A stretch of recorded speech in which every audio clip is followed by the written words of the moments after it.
सजनी राम लखन सिया संगमा कवने बनवा गईलना।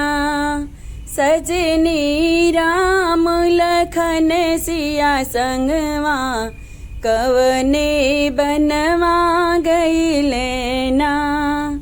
अब हिंत राम खिलत गलियन में, अब हिंत राम खिलत गलियन में भैल सपनवाना।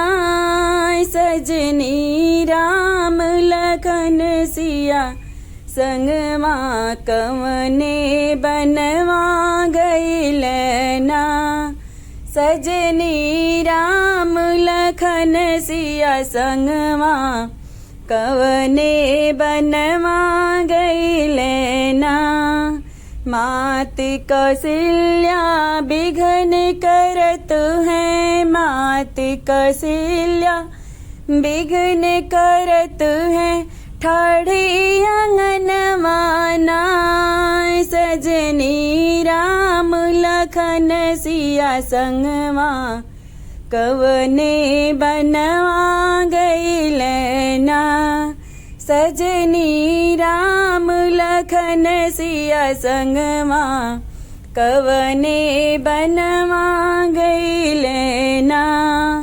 पिता दशरथ जी प्राण छोड़त हैं, पिता दशरथ जी प्राण छोड़त हैं कोप भवनवाना। सजनी राम लखन सिया संगवा कवने बनवा गईलना।